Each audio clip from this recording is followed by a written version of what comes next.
The market may have decided the Fed is done hiking rates, but that doesn't make it true. Still, strategists across the street are adjusting their year-end calls to account for better than expected economic data. Here with the latest from Deutsche Bank is Madison Mills. Hey, Maddie, what have you taken away from this today?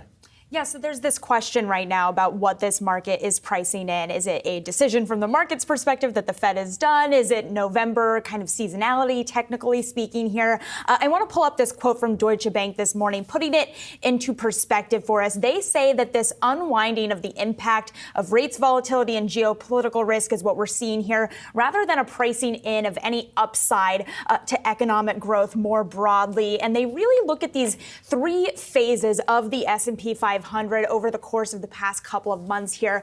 First, they look at kind of a garden variety slowdown in the S&P. Then they look at a little bit of a dip following some rate hike volatility, and then a third dip due to geopolitical risks. And if you look at kind of where the top line number is for the S&P, you can see that we've just kind of corrected and unwound the impact of those decliners on the S&P over the past couple of months. We're not kind of in this euphoric, beautiful post-rally after those negative impacts there. So Deutsche Bank's point is that we're just seeing this unwinding, and you can see that in this chart we've got up here now. These are the three phases of the S&P 500's correction over these past couple of months since June. But the last thing I want to note, you guys, is that these strategists say that the S&P is up 9% since its bottom 3 weeks ago. We're on track for the fourth week in the green.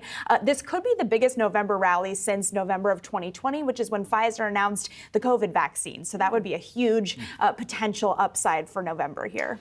Maddie, I think the big question here amongst many investors is how Deutsche Bank, for example, is looking at the recent gains that we've seen in a lot of these tech stocks. We had the NASDAQ coming off another weekly win, its best week that we've seen since June. So how does this play into their overall argument? Yeah, so they looked at 63 sell-offs since World War II, looking at kind of where those sell-offs left the overall market. And they say that the average stock here in the S&P is actually only recoupling half of that sell-off. But guys, I can't leave without talking about the OpenAI story because I was glued to my phone all weekend. So I'm forcing that into my hip because I'm so obsessed with this story. Microsoft getting a startup here that wasn't even for sale by getting Sam Altman here. A lot of strategists, including the Deutsche Bank folks this morning, saying that this is going to be really critical to watch in terms of the impact on year-to-date returns for the overall S&P, with Microsoft holding the second biggest weighting, I believe, on the S&P. So huge one to watch here. And I'm really interested heading into NVIDIA earnings tomorrow. Are we going to get some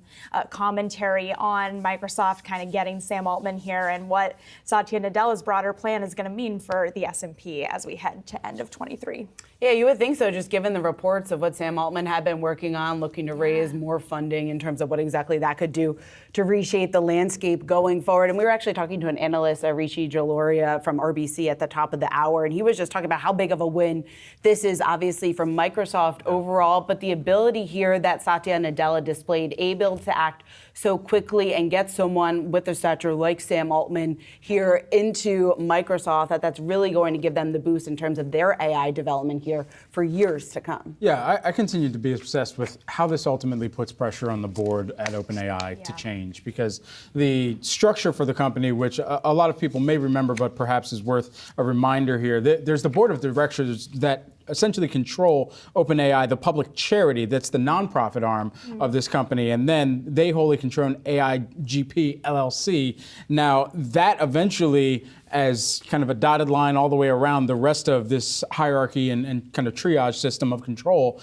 eventually gets down to the capped profit company that is OpenAI, which Microsoft is the minority owner in. But in between that, there's the holding company for OpenAI, there's the employees and other investors that actually own some of that holding company. So there's an entire structural shift that we might also see as a result of this, especially if they add on or feel the need to add on more directors to that board as well, who eventually kind of give it perhaps more of a wholesome view. That's such helpful context, Brad. I want to go back and listen to that and draw out like a little graphics Here, I got chart. it for you. Here, you can have my. Hand me your notes, please, because I love that. But no, it's so. Oh, he's got it. He literally has it. That's amazing. Yeah, we're gonna have to animate that out. But it's so interesting to watch. And to the credit of the board, I mean, they stuck to their guns this weekend. They didn't change their mind on Sam. So I can't wait for the Netflix doc. That's all I'm gonna say. All right, Maddie, thanks so much.